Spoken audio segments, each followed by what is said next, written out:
Tā kā sociālos tīklos ir daudz jautājumi par robežu derivācijas kanālu saistībā ar robežu HES, un tā informācija ir ļoti apjomīga, un, protams, pašvaldība ir secīgi informējusi gan sociālos tīklos, gan Tēvzemītē, gan domes sēdēs par savām darbībām. Mēs tomēr gribētu apkopot tā koncentrēti, ko tad pašvaldība ir darījusi un kādi ir tālākie soļi.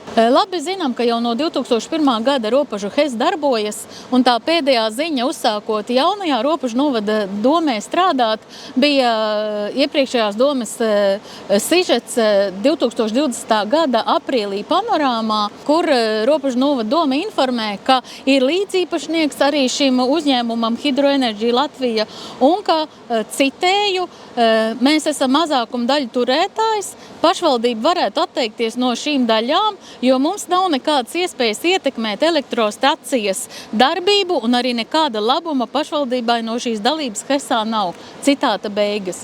Tātad uzsākot darbību 2021. gadā secinājām, ka kapitāla daļas joprojām pieder, joprojām dome ir līdzīpašnieks. 2022. gada pavasarī pieņēmām lēmumu izbeigt līdzdalību un pārdot šīs kapitāla daļas, ko arī paveicām, un 2023. gadā kapitāla daļas par 27 519 eiro ir pārdotas. Līdz ar to pašvaldība vairs nav līdzīpašnieks, un mēs varam darboties pašvaldības interesēs, lai šo kanālu jautājumu sakārtotu. Ko mēs secinājām tālākā izpētē? Jau, protams, pirms tam, ka Dambis nav kadastrā ierakstīts ne uz viena vārda. Mēs pasūtījām un veicām topogrāfisko uzmērījumu un izpēti gan šim dambim būvēji, gan arī kanālam. Un 2022. gada beigās dambis ir ierakstīts kadastrā uz pašvaldības vārda, kas mums atkal tālāk ļauj darboties, un mēs pasūtījām Melioru projekta izpēti.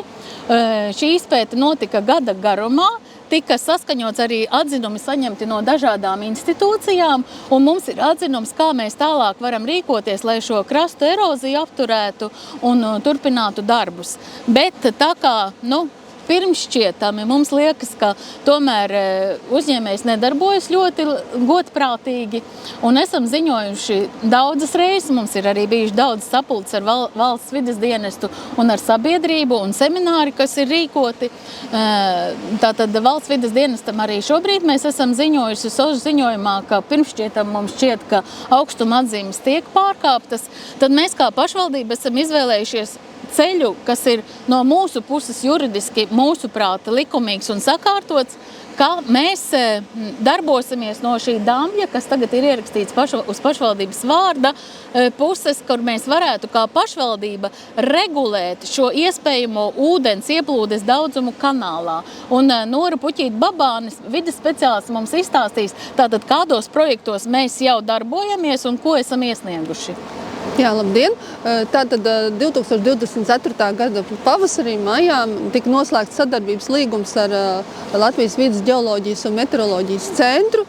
Un tā rezultātā tika veikta arī vēl papildus izpēti par ūdens hidroloģiskiem stāvokļiem un kas būtu labāk zivju migrācijai un kas būtu veicams vēl papildus. Protams, tas lielais uzstādījums arī seminārā tika teikts, ka tātad šķēršļi uz upēm nav vēlami un zivīm nav un sabiedrībai varbūt nav tik ieteicami, bet Robežu novads ir īpašs, un mums ir kultūra vēsturiski sens šis derivācijas kanāls, kas apūdeņo veco Dzirnavu dīķi, un mums ir svarīgi saglabāt tādu, kompromisu.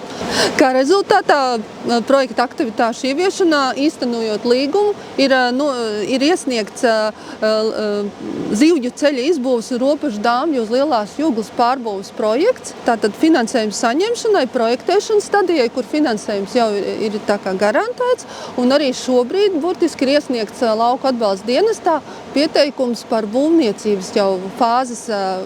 Un doma ir tāda, ka mēs vēlamies, lai šis robežu dambis būtu regulējams automatizētākā veidā, lai nebūtu tāda veida darbības, kad mēs redzam, ka lielākā daļa ūdens iet uz kanālu, nevis uz Lielo Juglu. Un mēs gribam, lai būtu panākts tā kā gan sabiedrībai, gan pašvaldībai labs kompromiss par labu dabai un videi un cilvēkiem. Tātad papildinot Nūru konkrēti, mēs projektēšanas darbos, tātad ir sadarbības līgums, un līdz 5. februārim jau ir iepirkums izsludināts, kas 5. februārī noslēgsies uz projektēšanas darbiem, un mēs esam šajā finansējumā iekļauti kā sadarbības partneris šim ģeometroloģijas centram, un ir otrs projekts, ko pašvaldība ir iesniegusi Eiropas jūrlietu, zvejniecības un akvakultūras fonda projektu konkursā Ropažu dambja pārbūvja un zivju ceļa izbūve Ropažu HES ietekmētajā Lielās Juglas posmā, kur mēs kā pašvaldība būsim būvnieki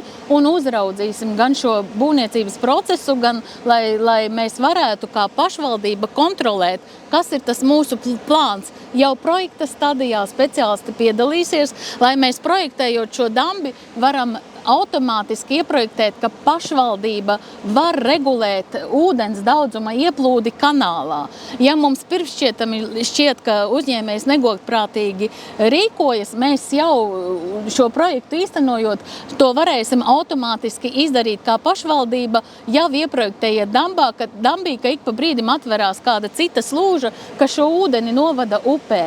Tāds ir mūsu plāns, mums noteikti tas izdosies. Protams, varbūt kādam tas liekas par lēnu, bet ir daudz šie izpētes darbi, jāieraksta, topogrāfija bija jāpasūta. Mēs esam jau ļoti daudz izdarījuši, un es gribu arī teikt paldies visiem aktīvistiem no biedrības par lielo juglu, kas ir vietējie iedzīvotāji, kas palīdzēja mums apzināt tās problēmas. Un gribu pateikt paldies arī privāti īpašniekam, kas ir dambja otrā pusē, kur pieder privātā zeme, ka viņš mums šo projektu, ko mēs paši iesniedzām, šo otro projektu Eiropas jūrlietu, zvejniecības un akvakultūras fonda finansējuma saņemšanai, ka viņš ir saskaņojis savas zemes īpašumus gan pieveceļa, gan vēlāk apkalpošanas dambja ceļa, gan šī zivju ceļa uzturēšanai. Un paldies privāti īpašniekam, arī to mēs esam saskaņojuši. Tā kā gaidīsim finansējumu piešķiršanu, tas būs vēl apmēram gads. Līdz tam mēs valsts vides dienestam ziņojam, jo, protams, kanāls ir arī ļoti nozīmīga ekosistēmas sastāvdaļa Ropažu parkā un Ropažu vidē.